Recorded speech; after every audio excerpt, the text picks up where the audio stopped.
улантырабыз. Биринчи биз жогору жакта айтканыбыздай важип амалдарды таштай турган болсок деп айттык. Эгер мынакей могул жакка карасаңыздар, биз мынакей адашуу сажда кайсы себептерден улам милдет болот дегенде, мынакей могул биринчи важип амал таштоо менен же важипти өзгөртүү менен деп келдик. Эми ошол важипке тиешелүү болгон маселелер боюнча сөз кылабыз. Биринчиден, эгер намаздагы бир важип милдеттүү амал ташталса, анда адашуу саждасы эмне болот? Милдеттүү болот. Мейли ал бир важипти орун алмашуусу, кечигүүсү, эрте аткарылышы, кайталанып кетиши же кайталап аткаруучу амалдардын тартибинин бузулушу аркылуу болсо да, сажда милдеттүү болот, адашуу саждасы. Себеби адамга мындай кылбоо важип, милдеттүү болгон. Ал эми кылып койсо, демек милдеттүүнү таштаган болот, важипти таштаган болуп калат да. Ошентип милдеттүүнү таштоо түшүнүгү булардын баарын камтыйт. Важип нерсени таштасаңыз, сажда саху милдет болуп калат сизге деген сөз. Сиздерге китеп көрүнүп жатабы? Көрүнүп жатат экен, Иншалла суроо жоопко аягында убакыт беребиз. Ошол жакта кайрылсаңыздар болот. Ага чейин сабактарды түшүндүрүп алайлы.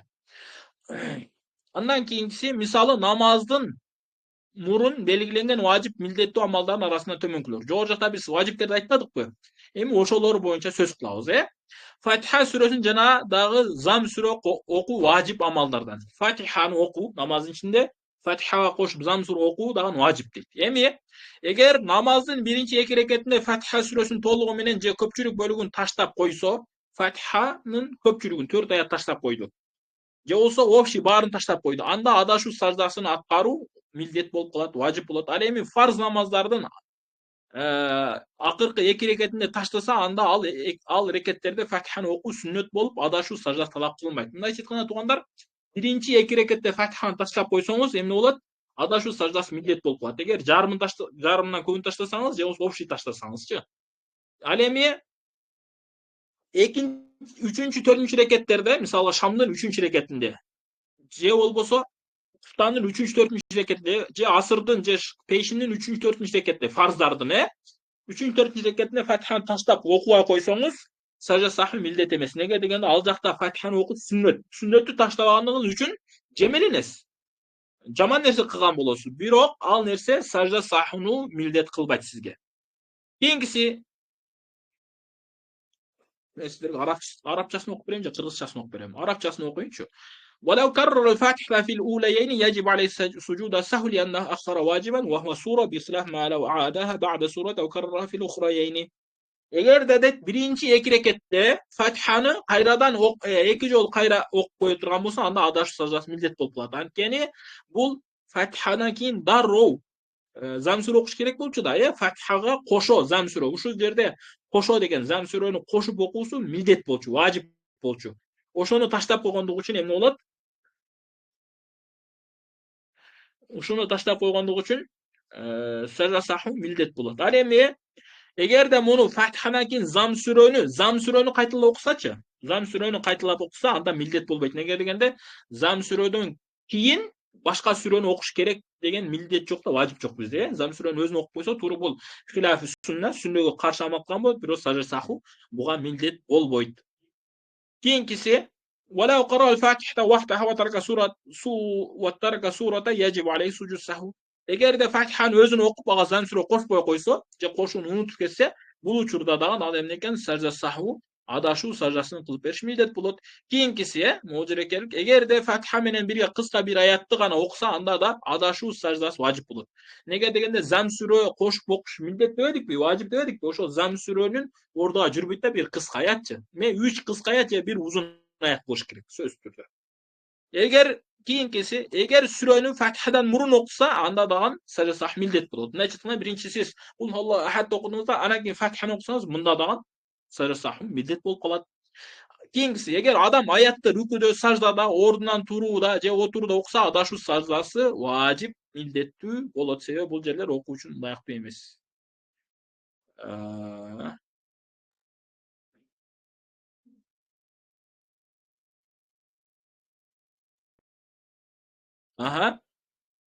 Караңыздар. Аятты рүкүдө окуп койсоңуз же саждада окпой турган болсоңуз, намазды кетип жатасыз. Bir ayak толук болуш керек же. Баягы Ихлас сүрөсү Кул Аллаху самад лам ялид ва лам юлад дедиңиз да рукуга барып ва лам якул лаху куфуан ахад десеңиз эмне сах милдет болуп калат. Же намаздан турдук эмес саждада турасыз. Субхана раббиял а'ла, субхана раббиял а'ла деп айтып жатасыз дагы. Алхамдулиллахи раббил аламин деп туруп кетип жатасыз да. Алхамдулиллахны окуп койдуңуз. Же туруп кетип жатып окудуңуз. Ушундай эмне болуп калат? Сажа сах милдет болуп калат бул учурдачы. Анткени бул орундар эмне экен? Кыраат кыла турган орундар эмес. Кийинкиси эгер 4 рекеттүү фарз намаздардын акыркы 2 рекетинен зам сүрө окуса, ага адашуу саждасы важип милдеттүү болбойт. Фарз намаздардын 3-4 рекетинде Фатихадан кийин зам сүрө окуп таштасаңыз, анда эмне экен? Адашуу саждасы сизге милдет болбойт. Анткени кыям махаллун лил кыра. Анткени кыямда кыраат кылса болот, Бул баягы сажданы же рукуну кечиктирин дегенде орун маселе эмес да. Неге дегенде караңыздар. Фатиханы Алхамдулиллахи раббил аламин ар-рахманир рахим малик яумид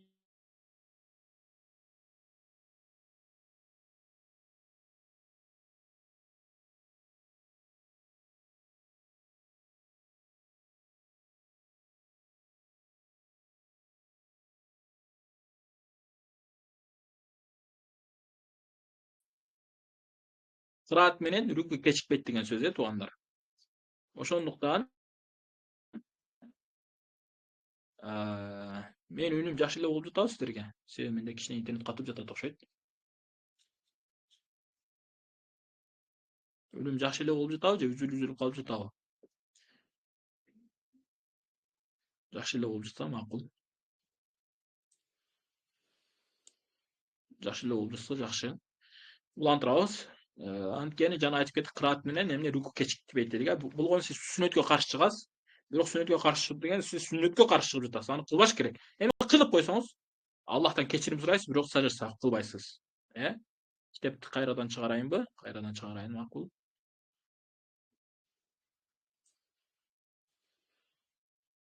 Кийинкиси кунут дуасыга өтөбүз. Кунут дуасы дагы бул важип амалдардан дебедикпи? Бирок баягы биз билген сыйга менен, биз билген текст менен болуш шарт эмес, бирок дуа болушу шарт. Эми ошол дуа болушу боюнча кетет. Эгер кунут ташталса, эч ким дуа ошол кунуттун ордуна эч кайсы сыйга, эч кайсы текстти окубай койду, эч кайсы дуаны айтпай койсо, анда адашуу саждасы важип болуп калат. Аны таштоо рукудөн баш көтөрүү менен болуп калат. То есть аны кандай таштадың? Бирөө Alhamdulillah'ını okudu. Fatiha'nı okudu dagы ага зам сүрө кошту, анан рукуга кетип калды. Аллаху акбар деп эме окуш керек болчу да, кунутчу. Ошол кунутту окугандан сразу рукуга кетип калды. Рукуда да эстебеден Аллаху акбар Самиаллаху лиман хамида деп рукуну турганда эстеп кетти. Эми ушул учурда сиз кунут окуп берсеңиз болобу, жок, болбойт. Бул учурда эмне кыласыз? Сажа сах, адашуу сажасын кылып бересиз, Эгер адам рукуда туруп кунутту окубай унутканын эстесе, анда кайра туруп кунут окуйт. Туурараак пикир боюнча ушундай. Эгерде рукуга барып эми субхан раббил азим деп айтайын дедиңизде, анан кунут дуасын айтпаганда эсиңизде түшүп кеттир. Ушуну эми кандай кыласыз десе, кайрадан туруп окуп берсеңиз болот. Бирок бул жерде алымдар мындай түшүндүрөт, туугандар. Эгер сиз рукуга барып койгон болсоңуз, анда кайра турбайсыз. Ал эми рукуга бар эле кыямга жакыныраак болсоңуз, ушунда кайра турасыз.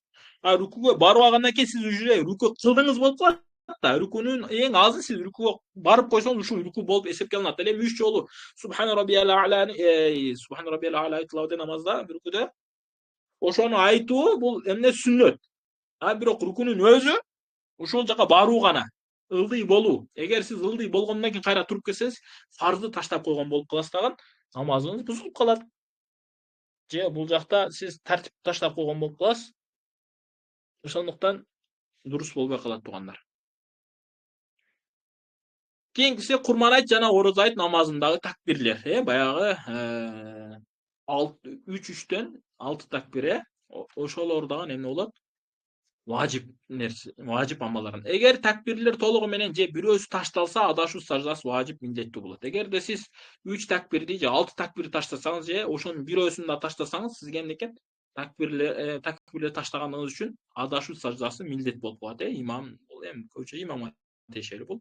Эгерде айт намаздарында экинчи рүкүүгө кетүүдө айтылуучу такбир ташталып калса, анда адашуу саждасы важип болот.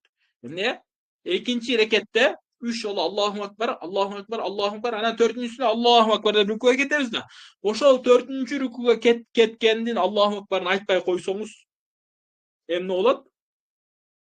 Адашуу саждасы милдет болуп калат. Себеби бул такбир айт намазынын кошумча такбирлерине байланыштуу болгондуктан важип болуп эсептелет. Ал эми биринчи рүкүүгө баруучу такбир ташталса, адашуу саждасы милдет эмес. Анткени ал айт намазынын важип болгон такбирлерден кошулбайт. Ал эми биринчи рекеттеги такбир бул сүннөт боюнча эле калат, экинчи рекеттин такбири деп айттык, Эми үн чыгарып жана купуя окуу боюнча мен муну сиздерге арабчасын окуп берейин. Сиздер кыргызчасын карап туруңуздар. Мен которгонум туура экен, туура эмес экен. لو جهر فيما يخافت أو خافت فيما يجهر وجب عليه سجود السهو. Kimde kim ün çağırıp okula turgan ayalдар дайыма үн чыгарбай окуйт туугандар. Бул эркектерге айтылып жатат, же болбосо эмеге айтылып жатат. Жамаат менен окуучулар. Ал эми эркектер жалгыз окуганда аларга да ыктыяр берилет. Кааласаңыз үн чыгарып окусаңыз болот, кааласаңыз иштен окусаңыз болот. Бул кайсыны? Багымдат шам куптанды. Ал эми пейшин менен асырды дайыма эркектерден, аялдардан дайыма ичинде окуйт. Аялдар багымдат шам куптандыдан дайыма ичинде окуйт. Ал эми эркектер жамаат менен болгондо же өзү каалап үнүнү чыгарып окуйм десе, анда бул эмне экен? Үнүнү чыгарып окуса болот. Эми ошону айтып жатат. Жамаат мененге тиешелүү бул көбүнчөсү. Эми ошол үн чыгарып окула турган намаздарда үнүнү чыгарбай ичинен окуп койсо, купуя окуса, же купуя окула турган жерде үн чыгарып окуп койсо, анда эмне болот экен? Адашуу саждасын кылып берет. Эми окуу деген канчалык деңгээлде? 1 аятпы, 3 аятпы, канча десе? Wa hadha in jahara fima yukhafat fa alayhi qalla aw kathura. Эгерде купуя окуй турган жерде үнүнү чыгарып окуп койсо, мисалы пейшин менен эмени, пейшин менен асырды же сүннөт намаздардын бардыгын, сүннөт жана сүннөт намаздар иштен окуш керек да. Ошолордо үнү чыгарып окуп салыптыр. Эми эмне кылат десе, мында мейли ал аз аят окуган болсун, мисалы Алхамдулиллахи Rabbil Alamin деген болсун, же Ар-Рахман деген болсо деле эмне экен? Сах кылып берет. Ал эми wa in khafat fima yajhar, ал эми үн чыгарып окулуучу жерде ичинен окуп койсочу, пейшинди багымдатты, шамны куптанды, жамаат, ушулар эмне кылат десе, ичинен окуп койду. Бирөө баштады дагы багымдат экенин билбейт, же болбосо шам экенин унутуп калганда ичине окуп кетип жатат. Окуп кетип жатат. Эми кандай болот десе, канча окугандан кийин адашуу саждасын кылып берет десе, fa in khafat bi fatihatil kitab wa aktsariha fa alayhi sahu. Эгерде Фатиха сүрөсүнүн бардыгын ичине окуп салса, же болбосо Фатиханын көпчүлүк бөлүгүн ичинен окуп салган болсо, анда бул эмне экен? Адашуу саждасын кылып берет. Ал эми Фатиханын азыны, 2 аят эме кылган болсо, ичинен окуган болсо, анда эмне экен? Адашуу саждасын кылбайт экен. Wa in kana min suratin ukhra fa yu'tabar qadru ma tajuzu bihi as-salah. Эгер башка сүрө болсо, анда башка сүрөдө намаз жарактуу экендиги карайбыз дейт. Кийинкиси 5-инчиси, биринчи аттахиятка отуруу жана 2 аттахият калимасын окуу.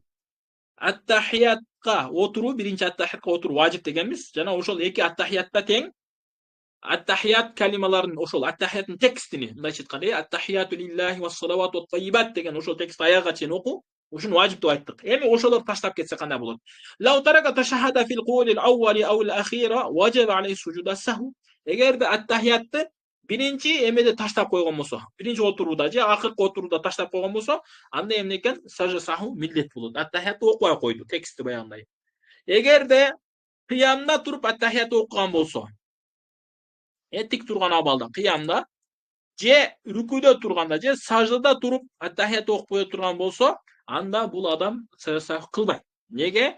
Анткени бул аттахият санаада Аллахка мактоо айтуу же болбосо зикир, зикир маснун деп койсок болот. Ушул орундар рүкүдө, саждада, кыямда Аллахты зикир кылса болот.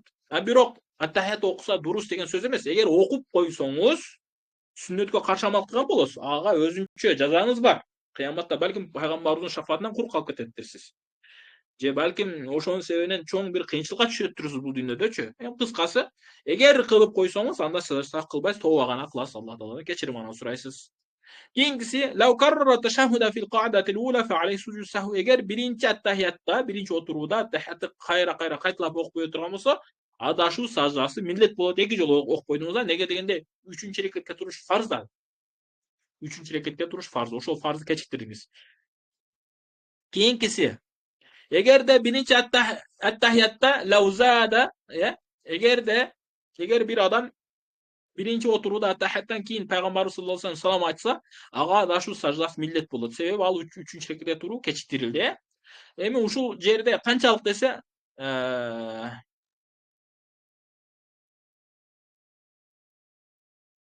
тасбих айтканчалык, бир рүкүн аткарылганчалык болсо, ушунда эмне болот экен?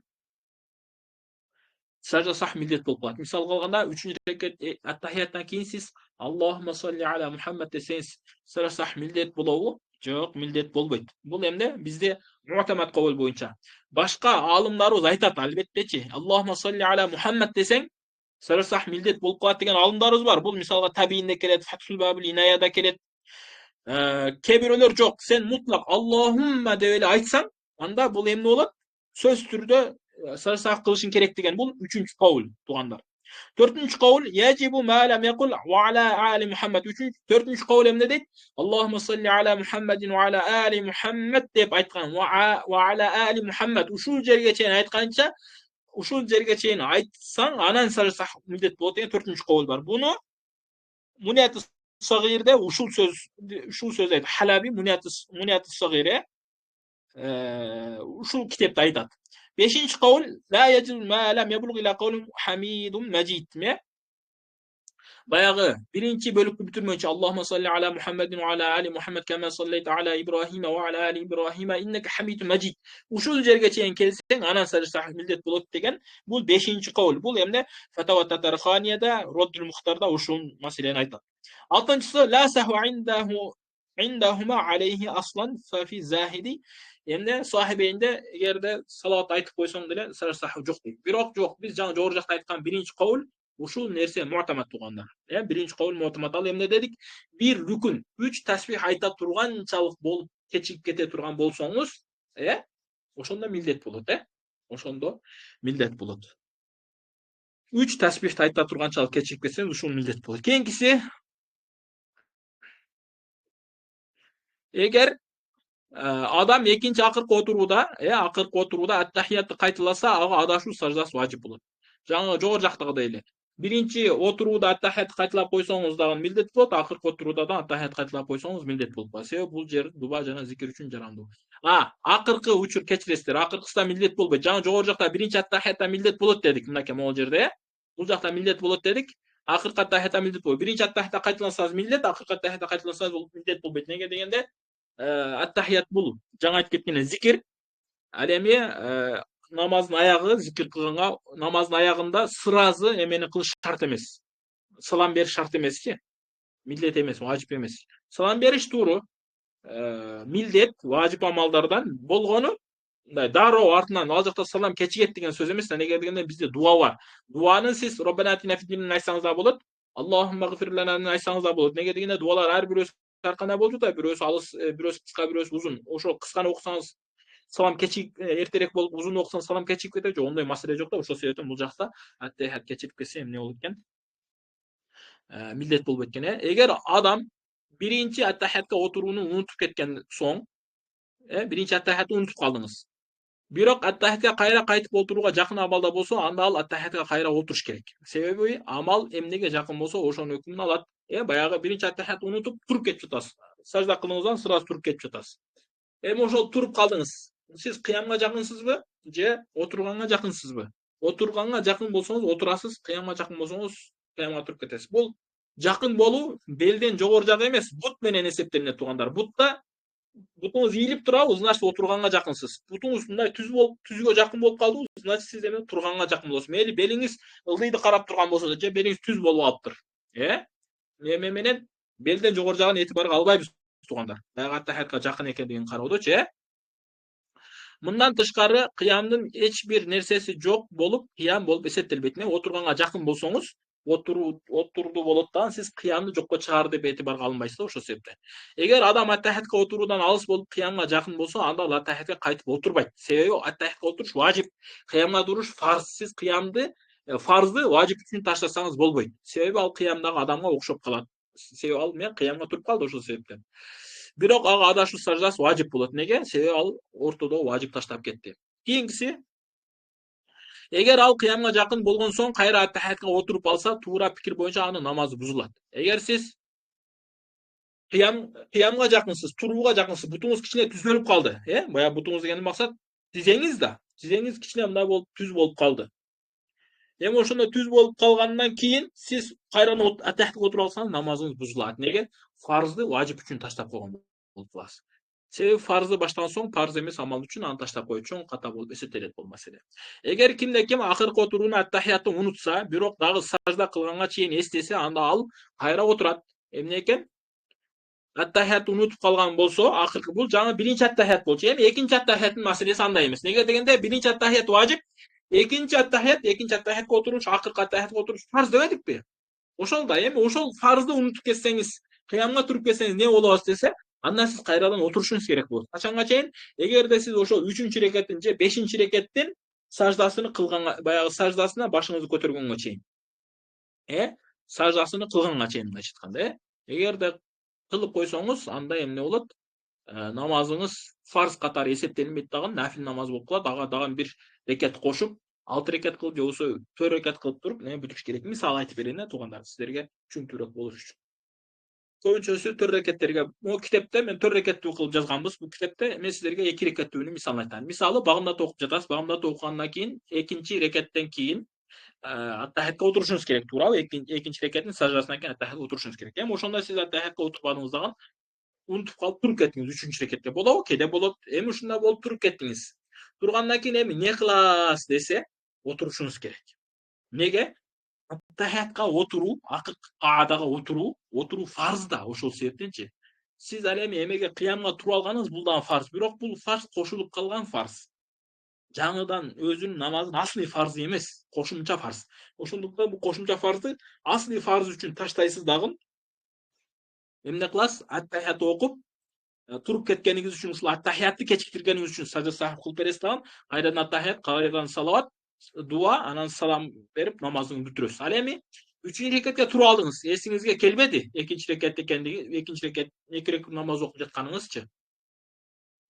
Эми рүкү да кылып салдыңыз. Рүкү кылгандан кийин эстекпесеңиз, кайрадан отурасыз, аттахият баягындай аттахият окуп, адашты кылып, анан намазыңызды бүтүрө бересиз. Ошондо да эсиңизге келбеди. Сажда кылып салсаңыз, ана бүттү.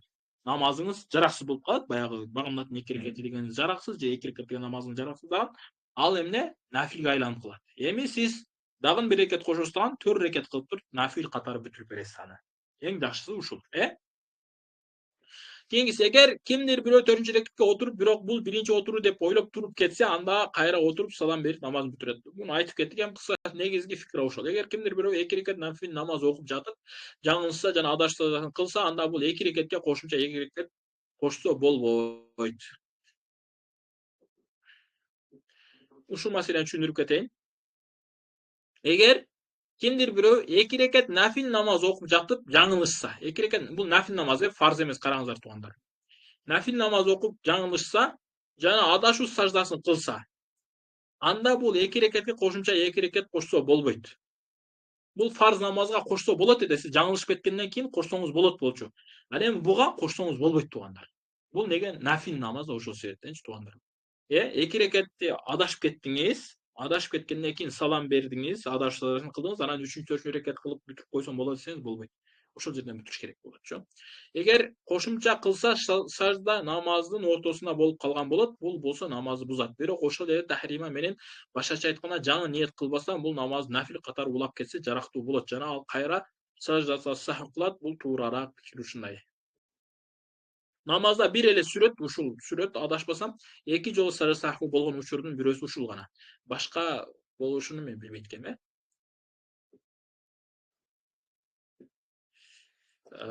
Бул аттахият маселеси бүтпөй койду го.